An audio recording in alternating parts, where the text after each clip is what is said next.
G'day, it's Pete here, and today I wanted to highlight some hands from the Australian Teams Trials Championship that selects the team that goes to the World Championships. The trials has just finished, and I've actually got a special guest along with me. I have Liam Milne. So, welcome, Liam. Yeah, hi Pete. Thanks for having me on the show. Love your work and very happy to be here. Yeah, thanks for joining me. So if you hadn't guessed, Liam's actually on the team that won. The team was the Lou team. Charlie Lou playing with Peter Gill, Tony Nunn playing with Nabil Edgerton, and Liam Milne playing with James Coots. And congratulations to all of you. Yeah, thanks very much, Pete. Yeah, really great to get that win, and of course to be the Australian team off to the World Championships next year. I think scheduled to be in Argentina in October. Yeah, fantastic. So this year, the Australian team's got some similar faces, some new faces. So this is Charlie Lou's first time. And we've also got some new partnerships. So Charlie Lou playing with Peter Gill, new partnership, first time representing. And we've got Nabil Edgerton playing with Tony Nunn. Both of those two have been on the Australian team countless times, but first time actually playing together. And then you and James, you were on the team previously, but this is the first time that you two actually qualified as a partnership. Last time you were just the pair that got added to the team, if that's correct, right? Yeah, that's right. Yeah, so James and I have been playing together since 2018 when he moved over from New Zealand to Australia, and yeah, last year we got added to the team as the third pair. By the team that beat us in the finals of the previous trials. But yeah, this year we won the trials together, which is our first time winning it as a partnership.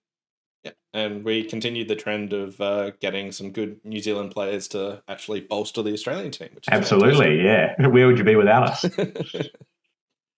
So we've got a few hands from the final stanza that we want to break down and take a look at. So we'll jump in and look at this first hand. We've got an interesting hand, and I wanted to talk a bit about what's actually going on. When are you showing a choice of slam, and when are you investigating more? So here on this first hand from board two, you and Liam bid to six clubs, but along the way, it looks like you're actually bidding to six hearts. So as South, James opened one heart. There was a four-card overcall here. We'll come back to that, but you started by showing a spade fit. The opponents raised spades, and then there was a key card. You showed two without the queen. They competed to five spades, and then James bid six clubs. So sometimes I like to play bidding new suits as investigating Grand Slam, whether it be saying, do you have like third round control? Sometimes it's an offer to play. So I wanted to get your thoughts on what is it here? How do you appreciate which it is? Yeah, sure. So one heart opening, pretty standard. Obviously, you could bid two clubs, but we like to bid our suits when we've got shapely hand. And then my two spade bid. This definitely had an influence on the later action because I showed exactly three hearts. We play that a two-no trump bid here over one spade would show a good hand with four or more hearts. So I limited my hand to only showing three. We like to show the degree of the fit with partner. So James knew that we were in an eight-card heart fit. He bid four no trump, which was roaming key card for hearts. I showed two without the queen of hearts, and now the five spade bid came. So yeah, we have a pretty firm set of agreements about these bids at the six level. We both believe that it's much more important to get to the right small slam rather than to investigate a grand slam. Simply on frequency grounds, it's far more common that you need to play in a right suit for 12 tricks than that you need to go for 13 tricks. So yeah, there are a couple of things that were going on in James's mind. He knew that I only had three hearts for him, and he knew I didn't have the queen of hearts. So my hearts were ace to three, and I might not have the 10 or the nine.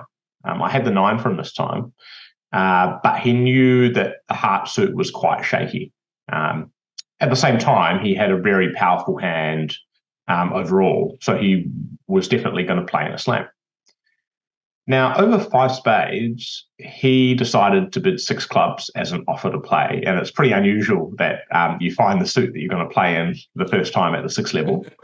But yeah, he offered up six clubs. Now, when it was passed to me, I straight away thought that that was an offer to play. And that's because we've had a lot of these situations come up in the past, but also because of our sort of our firm rules. It says pretty much in our system notes that six of a suit is generally an offer to play unless we've agreed a 9-card fit and that we both know is a 9-card fit. So even if he had six hearts and knew that we had 9 hearts, it would still be an offer to play because I don't know that we have 9 hearts. From my perspective, I only know about 8 of them. Yeah. So if you bid 2 no trumps instead of 2 spades, yes, then six clubs would have been a grand try. That's right. Yeah. Then six clubs would have been looking for 7 hearts, and the reason is once you've shown a 9-card fit, it's pretty rare that you want to play in a different suit. And there's much more utility towards looking for a grand slam. But here, yeah, I basically told him that we only had 8 hearts, and then I told him I didn't have the queen of hearts either, so he knew that the heart suit was kind of shaky.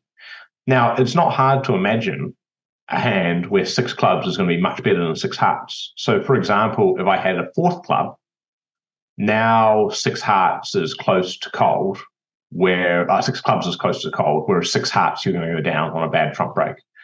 I think James and I both also thought that the hearts might be breaking badly, and it was because of that 5 spade bid.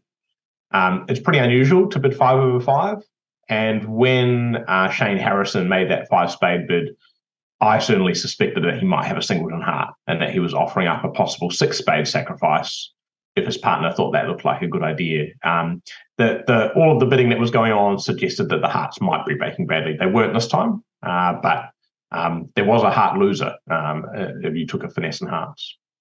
Yep. So, yeah, my decision to pass over 6 clubs, I was pretty certain it was an offer to play. I thought we were looking for a grand slam. He had bid 5 no trump. I didn't have anything good in hearts, and I had ace 10x of clubs, which looked like good club support for him. I thought he was likely to have 5 good ones. And most of the time, I thought that hearts and clubs were going to be similar in terms of the chances, but I did have the 5-card diamond suit, which might be good to throw away partner's hearts. Yeah, and that's exactly what happened in this one. So I'll just go through the play.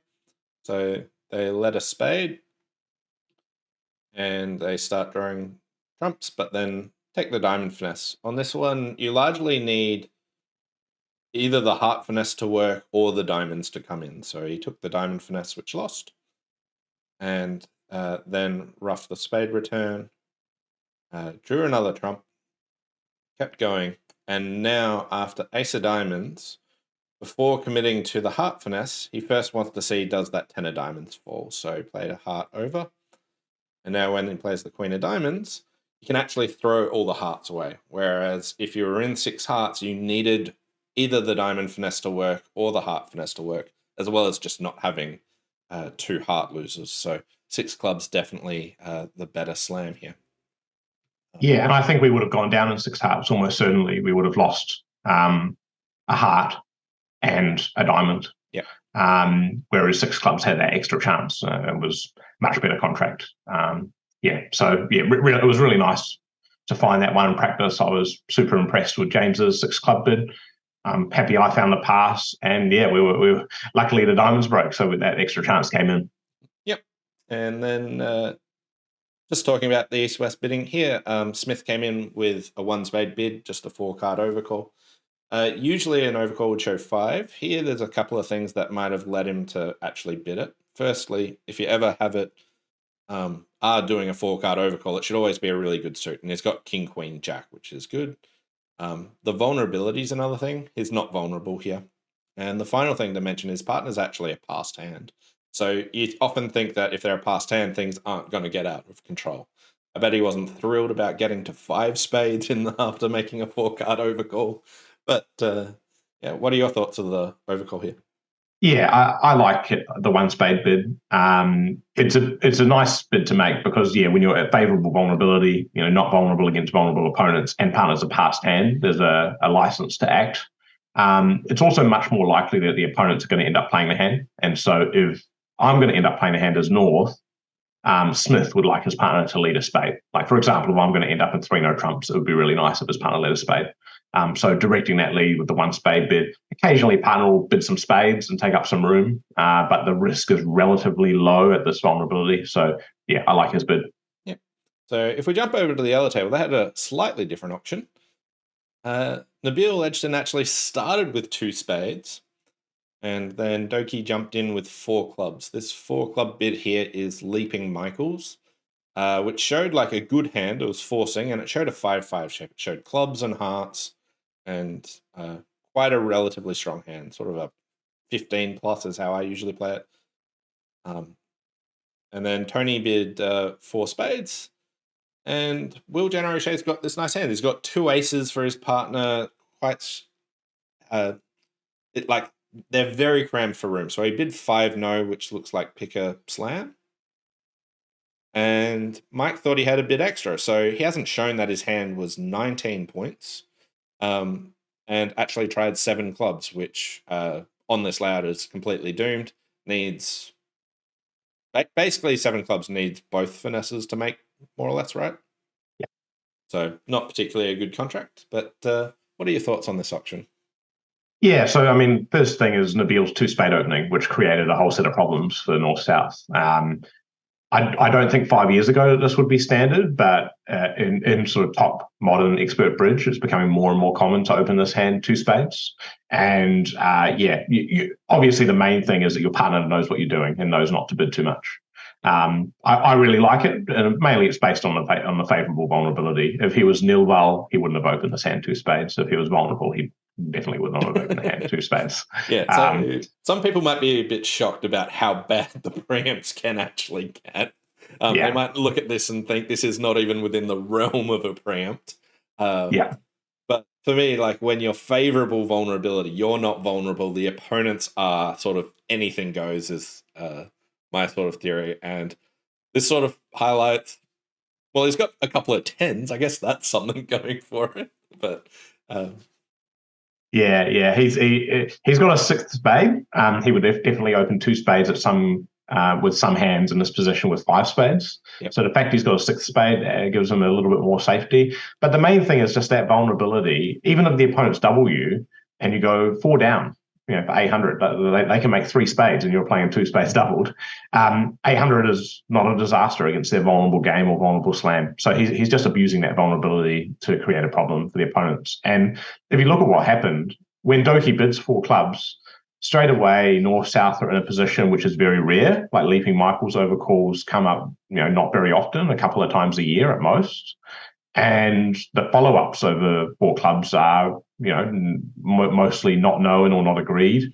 Like what a 4 diamond bid should mean, whether it should be looking for clubs or hearts, or what 4 no trump should mean, which suit it should be asking aces for. All of these are really hard questions, and most peers don't have good answers to them. They know what 4 clubs means, but they don't know what the follow-ups are. So North-South are in a very unfamiliar situation where they're guessing. And if you compare that to what happened at the other table, we were in a very familiar situation to us where we were exploring other suits to play in slam and got to the right contract. And here, obviously, the wheels came off. I think Will's 5 no trump bid is aggressive but pretty reasonable, trusting his partner to have a good hand and going for a vulnerable slam. And even if you're wrong, sometimes they sacrifice. I'm just not a big fan of that 7 club bid. I know that Doki's got a nice hand, but at the same time, you really don't want to gamble on your partner having perfect cards for you. You need ace, queen of hearts, king of diamonds, ace of clubs. You probably need almost all of that a lot of the time, and there's no reason. If there was a 4th trump, like if Will was 4-4, you probably don't need all that. Yeah, so if Will had ace doubled in heart and ace to 4 clubs, now suddenly everything's a lot better. Except you still probably need a diamond finesse. And if a partner doesn't have the king or queen of diamonds, you might be on a grand slam with no play at all. So partner can be bidding, can be guessing to bid a slam with all sorts of different hands. I don't really think Doki's got the right to overrule him and go for 7. And the worst bit is that Generoshe had made a nice bid, right? Will had made a nice bid to get them to a slam, which they were probably going to miss if he had just bid something lower. And then Doki undid all of his hard work by bidding 7. I'm really not a fan of guessing to bid 7, and especially not guessing to bid 7 in a competitive auction. So, I'm glad that one of the many things he needed didn't work. Yeah. So a really interesting hand there. We'll jump in and take a look at another. Here's a hand that you played. The opponents opened a strong no trump. Some 14s, good 14s, but 15 to 17. And James doubled. And this double was just values, was it? Strong? Yeah. Basically like a penalty double of 1 no trump, good 15 plus, 16 plus, that sort of hand. And the opponents jumped to 3 spades. And you came in with 4 hearts. What are your thoughts there? Right. So this was in the third set. So we have 8 sets in the final. It goes over 2 days. This was in the third set where the match was very close. Basically, when James doubled, my initial plan was to make an invitational bid in hearts. And I had a way of doing that if West had passed. But when West bids 3 spades, the emphasis on bidding goes way up. Bridge is a bidder's game. It's an old saying, but it's a true one. And you've got to go for your vulnerable games. Even though my hand's not very good, I've only got 7 points. 3 of them are jacks. Jack Doubleton spade is pretty much nothing. That's 0. Jack of hearts is often going to be nothing as well. Jack of diamonds often going to be nothing, although these jacks did end up being useful in the hand. And but you've got a 6-card suit, you're vulnerable, your partner's showing a good hand, and the opponents are trying to preempt you out of a game. You just have to bid. You just have to close your eyes and hope for the best. Yeah. Now in the play, they led the king of clubs. And you won the ace. And then at trick 2, led the jack without the 10 and actually just ran it. Yeah. This play would have looked quite funny to the people watching at home. Very unusual type of play here. So here was my thought process when the dummy came down. First of all, I was thinking, very nice dummy from my partner. And good bid by him. Again, bidder's game, and he knows we've got a lot of hearts, often 10 of them. So, he was also hoping the opponents had 10 spades, and therefore I had a singleton spade, so we only had 1 loser there. As it turned out, the opponents only had 9 spades. They were making use of that favourable vulnerability, so we actually had 2 spade losers. But everything else looked quite good to me, aside from the 2 spade losers, because the king of diamonds is highly likely to be onside with East because of that 1 no trump opening. So I thought most likely I have 2 spade losers, but the king of diamonds will be onside. If the trumps are 1-2 or 2-1, most likely East having 2 for his balanced hand, then all I needed to do was win the ace of clubs, play the ace king of hearts, come back to my hand with a heart, jack of diamonds, and take a finesse and probably make 7, throw away all my spades. So the question is, when things look too easy, you've got to think, what could go wrong? And the thing that could go wrong here, if the king of diamonds is offside, there's probably not much you can do about it. You're not going to try and drop the single king of diamonds, and there's a very strong inference from the bidding that the king of diamonds is onside. So we're not going to worry about that thing. But the main thing that could go wrong here is that West has no hearts and that East has queen 10 small hearts. Now, if that's the case, there isn't much you can legitimately do about it, even if you knew that East had that. Because if you win the ace of clubs and lead the jack of hearts, he can cover it with the queen. You win in a dummy, but you've got no way back to your hand. And East can probably see that from his hand and from the dummy. He can see that you can't get back to your hand in clubs. He likely has the king of diamonds in his hand. Perhaps you have a singleton diamond and you can rough a diamond back to your hand. But he's also likely looking at a spade on or 2. So he should cover.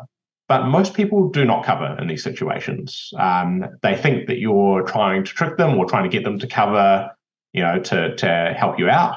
And they normally play low quickly. And if he does cover with the queen of hearts, you probably, you can't make the hand. If he's got queen 10 third, which is the only layout where you can go down. So I set about, basically thinking, what is the chance he has the queen of hearts? Now, the main inference was East had not led a spade. And that was a very, very interesting fact because they'd bid and raised spades, and yet East had not led a spade. In fact, had led the king of clubs, and when he was at the table, when I was, sort of declaring the hand, and he led the king of clubs very quickly, like it was very clear to lead the king of clubs. And I thought there's no chance that he's looking at the ace and king of spades together. If he had those two cards together, ace, king of spades, he would lead a spade. So what that meant was West had one of the spade honours. And if you look at your points, so North's got 7 points, and South has, I believe, 16. So there's 23 points there. East, West have 17. And if you give West a top spade honour, like the king of spades, that only leaves 14 points for East. And he must have all 14 to have his bid. So I thought it was very likely that West had the king of spades, giving him 3 points, and East had the other 14 points. And that must include the queen of hearts. So I was almost certain that the queen of hearts was on side. So therefore, at trick 2, I led the jack of hearts and hoped that East did not cover. As it happened, the hearts were 2-1 the entire time. I did all of this heroics were not necessary. I could have just drawn trumps in the normal way by playing the ace and king. If the jack of hearts had lost to the singleton queen, I would have quit bridge, but luckily it didn't happen. And when the jack of hearts won, I just continued with the jack of diamonds and took the diamond finesse. There's no danger now. East has a bunch of diamonds, and West, even if he doesn't have any diamonds, he doesn't have any trumps either, because we know where the last trump is. It's the queen, and it's in the East hand. Yep. So I ended up making 7 here with the aid of a very strange trick 2 trump finesse. Yep. So you mentioned there was no danger here in finessing the diamond now. Yes.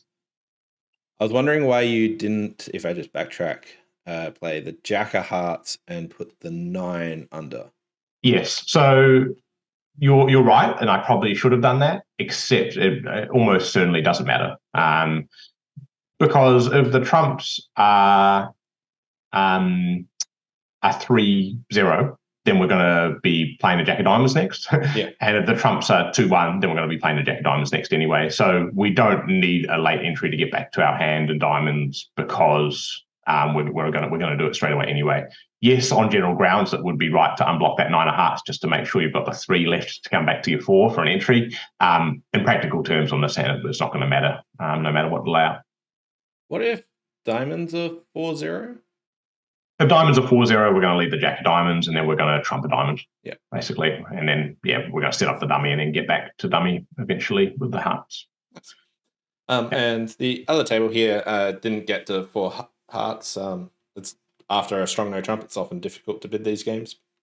Yeah. But yeah, nice pickup there. Next board I wanted to look at is a pretty interesting one, long-winded auction here. So your side got to 6 diamonds. Start with a spade, and here with James's hand, he actually bid 2 clubs. He's got 5 hearts and 5 clubs. And then you got to bid 2 diamonds, 3 diamonds, and then work your way to 6 diamonds.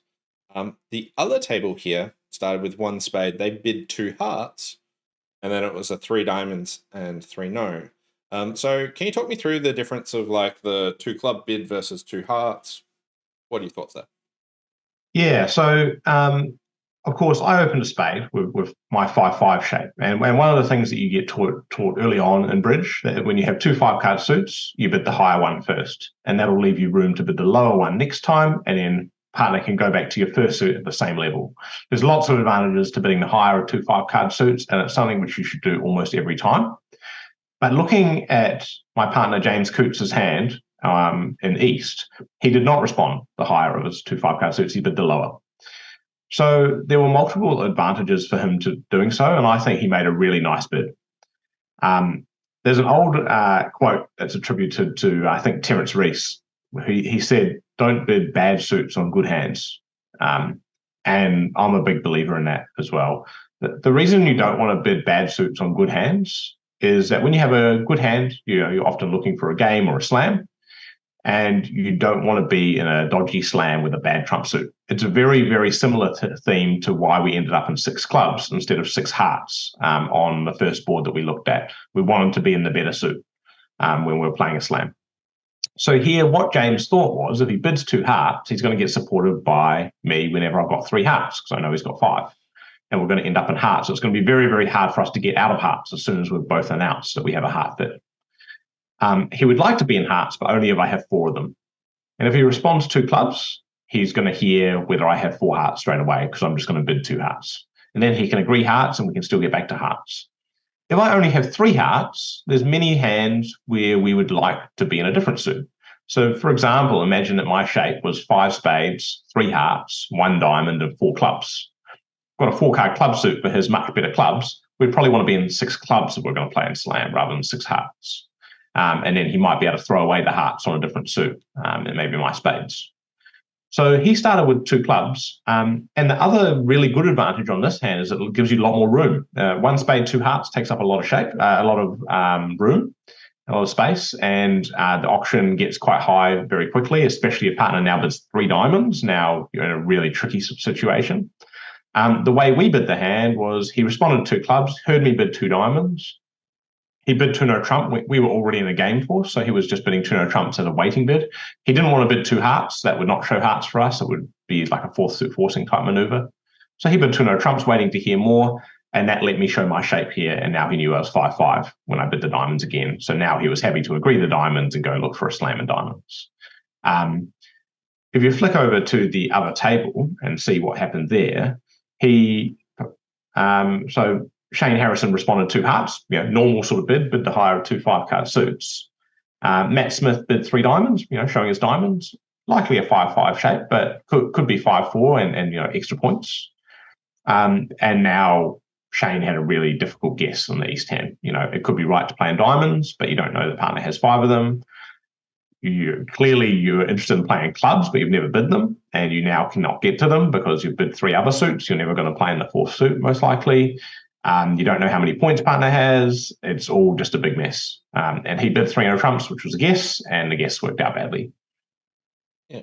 So the play in six diamonds is also pretty interesting. It's not a easy contract to play. Like, it's a decent contract, but diamonds break badly, clubs break badly. So let's talk me through the play. So they started with a club lead, and you won the ace. Yep, I hope all your viewers would find that play. Yeah, so basically they led a club, and I started off by thinking I probably need the clubs 4-3 and the diamonds 3-2, which doesn't make this a particularly good contract. But I do have lots of other chances, and whenever you've got lots of shape and chances for roughing suits, you've often got a lot of options. On this hand, it's very hard to calculate the best line of play. But my thinking was one line to 12 tricks was if I could set up the clubs. So if you count my tricks, I've got the ace of spades, I've got the ace of hearts, I've got hopefully 5 diamond tricks is 7, got ace, king, queen of clubs is 10. And if I rough a club, then I'm going to, and the clubs are 4-3, then I can set up the last club, the last little club for a winner. That'll be up to 11. Maybe the heart finesse will work for 12. But that doesn't seem like a particularly good odds-on situation. I'm going to need the clubs 4-3, the diamonds 3-2, and the heart finesse. It's a very, very thin chance I'm going for here. But I do have, other chances, such as the possibility of a cross rough. I could try and rough some spades in a dummy, rough some clubs and hearts in my hand, and make a whole bunch of little trumps that way. And I'm not going to be able to set up the club if I do so, but I'm hopefully going to get at least 2 extra tricks by cross roughing. I decided that if that were the case, I would almost certainly need the heart finesse. I couldn't see any advantage to taking the heart finesse later. If I took the heart finesse now and it lost, I'd really need to play all out to get everything back, and probably need to play a cross rough and make all of my little trumps separately. So I decided at trick 2 to take the heart finesse and just to see if it was working. And luckily it was. So when the Queen of Hearts won, now chances had significantly improved. I now could just play for the other suits to break. So for diamonds to be 3-2 and for clubs to be 4-3. And so trick count, ace of spades, 2 hearts. So that's 3 tricks in the majors. I'm going to make 5 diamond tricks is 8. Ace, king, queen of clubs is 11. And I'm going to rough a club. They're going to be 4-3. And the 5th club is going to be a winner for trick number 12.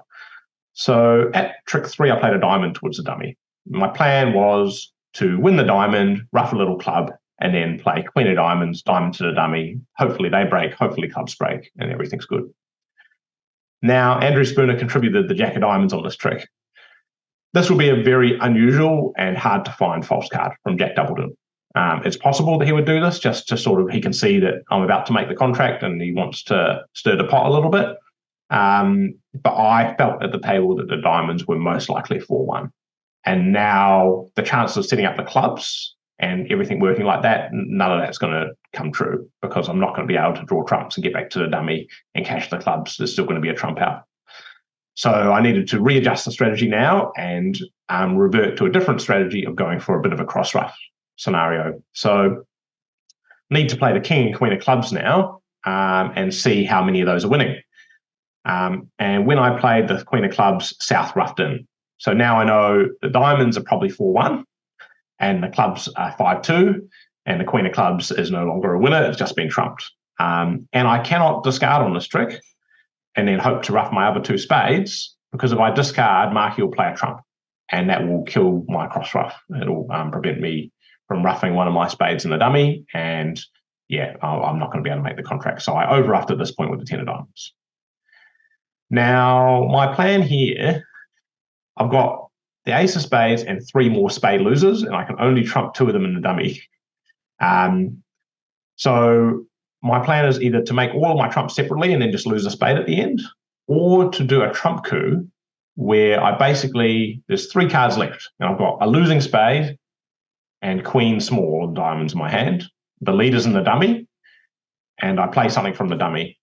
And if Marky trumps in with his 8-9 of diamonds, which will be a winner at this point, I can throw away a spade and make my 2 diamonds separately. And if he discards something, I can trump with my little diamond and eventually just lose the last trick. So that was the ending I wanted to reach, but I made a small mistake in the play here. I cashed the ace of spades next and then trumped a spade in the dummy and then played a club. And the reason I played a club rather than a heart is because I wanted to start making my little trumps in the hand.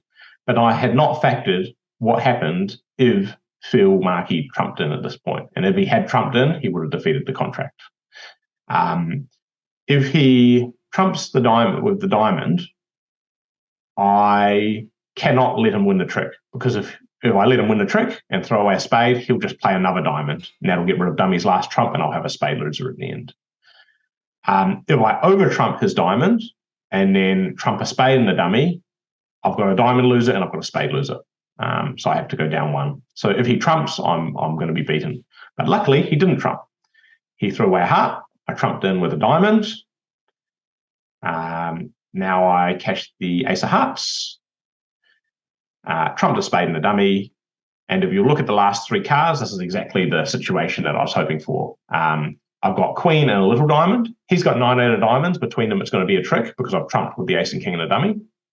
I've got a spade loser, so it looks like I've got 2 losers here in the ending, but he can't stop me from making 2 tricks. If he discards, I'll make my 6 of diamonds and then the queen. And when he ruffed, I threw away the jack of spades, and my last 2 diamonds were now good because one of the diamonds had gone. So I ended up making my slam for plus 920, and almost certainly I thought they hadn't been at the other table. So it was a really nice result and very happy with it. What I needed to do instead of getting to that end game where I was playing clubs and I could, he could trump in. So king of clubs, queen of clubs, he trumps. I can over trump, everything fine up to this point. Ace of spades, still fine. At this point, I needed to cash the ace of hearts. So I had cashed the ace of hearts, then gone about my business, trumped a spade. He still has hearts in the dummy, in the south. So now I can play a heart and he can't ruff in. He just has to follow suit. I can trump a spade.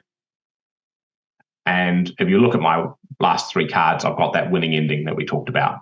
Queen, 6 of diamonds and a losing spade. I can play from the dummy. The easiest play is actually just to play a heart, and I can just trump with my 6 of diamonds. And I'll win my queen of diamonds, and on the last trick, I'll have the very pleasurable experience of leading my jack of spades, have North try to win it with the king, and have South trump it as well. So always good when their tricks go in the same trick. But yeah, it was a really interesting hand to bid, really interesting hand to play. I made a small mistake. I realised as soon as he started thinking on the club what he could do, but luckily he didn't see it, and managed to scrape home for a nice 12 tricks and plus 920 for a non-vol slam. So yeah, nice work. It's also interesting here that there's a spot where he knows that Spooner's clubs are high. It's really unintuitive to try and trump your partner's winners just because you put Declarer in a spot where they have to over trump. That we're going to trump it anyway, but because of over trumping, it really mistimes this eloping with all your trumps. It's basically South has to rough his partner's trick, and that is normally very bad advice. And I think that's why he went wrong in this position. The only way you can get this hand right of your South is if you know all the cards and you are very careful about going through what will happen if I do this and what will happen if I do this. There's no like rule that will help you get this right because it's such an unusual and rare position. The only way that you can really get it right is to know exactly what's going on and to play through the hand what will happen if I discard. If you discard here, you can sort of see that the clear is going to cross rough home. Yeah. Nice pickup there. And then I wanted to highlight one more hand. This one's pretty interesting at both tables. The first one's a defensive problem that Edgerton had. West opened 2 diamonds, which was diamonds and spades. So 2 4-card suits at least, and can be very weak. And then it just went 3 hearts. Actually, I want to try and play in hearts. And they bid to 4 hearts, and he doubled. And here, Phil's got not much. He's only got 5 points, but again, the vulnerabilities are really encouraging for trying to preempt, and this is why they try these bids. But they got the 10 of hearts lead, and Spooner won, and then played the King of clubs, and Tony played the 10, and then the 9 of clubs, and the 8 there, which was probably, there was some reverse count there, also some suit preference, but it looks like Tony might have 5 clubs here. And if not, there's not a lot that you can do if you get to the dummy anyway. But here, Nabil cashed a top diamond. And at this stage, he played another diamond thinking that there's not much that you can actually do to get to that dummy. But if I open up all the cards, I've got the winning Queen of clubs, and they do actually have a way to get to that dummy to get rid of a spade. So he needed to play a spade at this stage, but the dummy looks like it's not actually that useful. So Ace of diamonds, and Spooner can rough high and use this very carefully preserved 7 of hearts, low heart over to the 7 to actually get his 10th trick. So tricky one when the dummy looks dead and there's no actual entries there, but that sneaky 7 of hearts allowed him to make 4 hearts doubled. Do you have any thoughts on this defense, or what do you think about this? Yeah, so there's a few things going on here.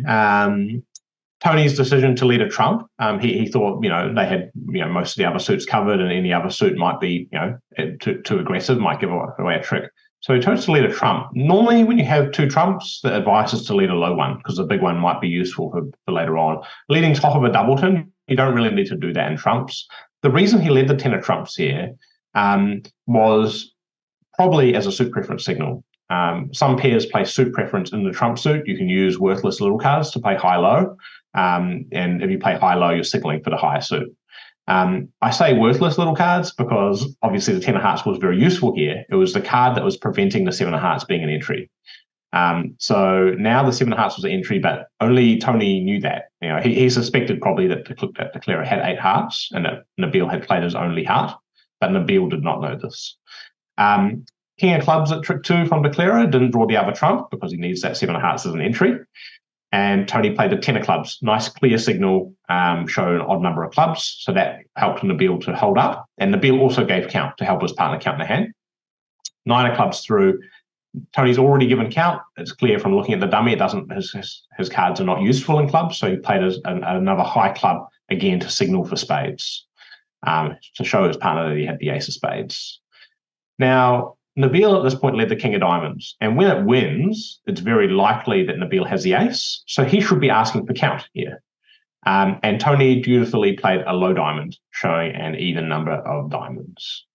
I think Nabil had every bit of information that he needed to get this hand right. 10 of hearts lead looked like suit preference for spades. The 8 of clubs was definitely suit preference for spades, and therefore partner has the ace of spades. He would never defend this way and trick you into leading a spade away from the king. But I think Nabil, where Nabil went wrong is he didn't know that the 7 of hearts was an entry, and therefore he thought the dummy was dead. And a very good bit of advice is that when the dummy is dead, you should defend passively and wait for your tricks to come to you. If you defend aggressively, sometimes you can blow a trick by switching to a new suit. Now, I think that's what he was, maybe that's what he was thinking here. He tried to cash another diamond, perhaps hoping the partner had 2 diamonds rather than 4. And of course, the declarer was able to rough high, get to the 7 hearts and throw away the queen of clubs.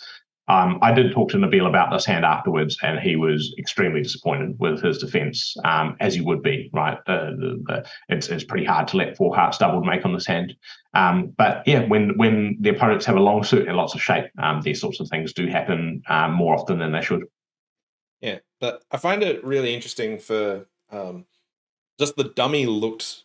Once you know that declarer's only got 2 clubs, partner's got the ace of spades, it really doesn't look like you need to play it until you come up with the idea that the 7 of hearts is an entry. If that 7 of hearts is not an entry, what Nabil did is like entirely reasonable, and what you should do, you should just wait for your spade tricks. They're gonna come. So yeah, and there was also a layout where Nabil's defense was actually necessary. And it was consistent with all the plays that were made. Imagine that Tony had actually had 2 diamonds instead of 4, and that East had 2 more diamonds and 2 fewer spades. In fact, he had a spade void. So imagine declarer's shape was 0, 8, 3, 2. Now, if Nabil tries to play a spade, then it will get trumped. And even if the 7 of hearts, if the 7 of hearts is an entry, then you're not going to get all your tricks. You're only going to make the ace of clubs and the ace king of diamonds.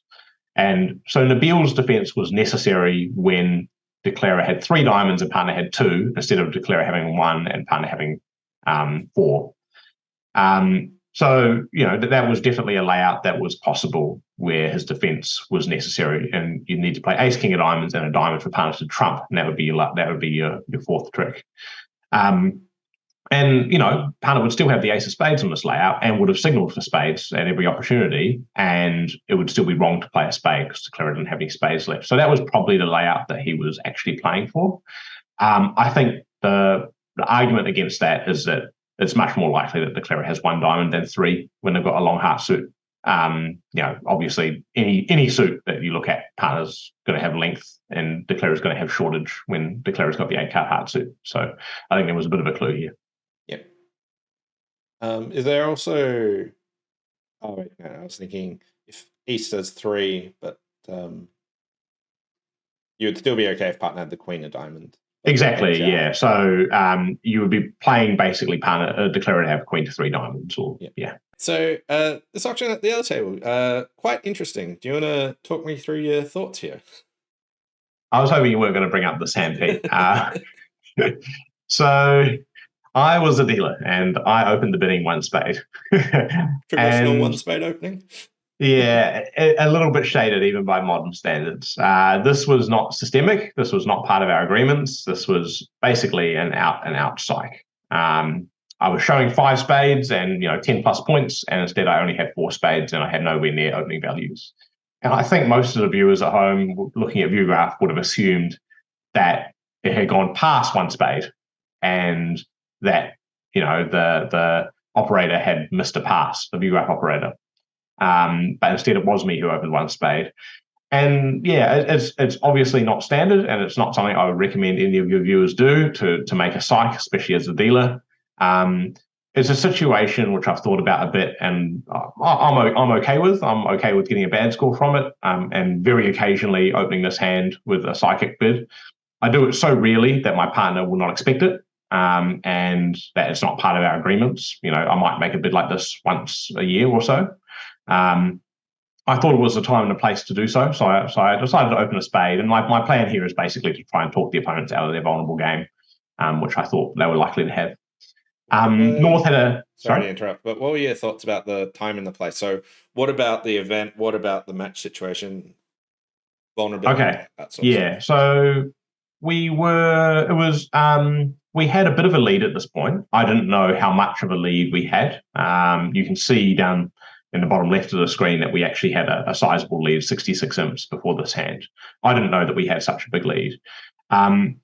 But we'd had a couple of good boards before this, and we had a lead, and that those two things would mean that my opponents would not expect me to ever be making a psych.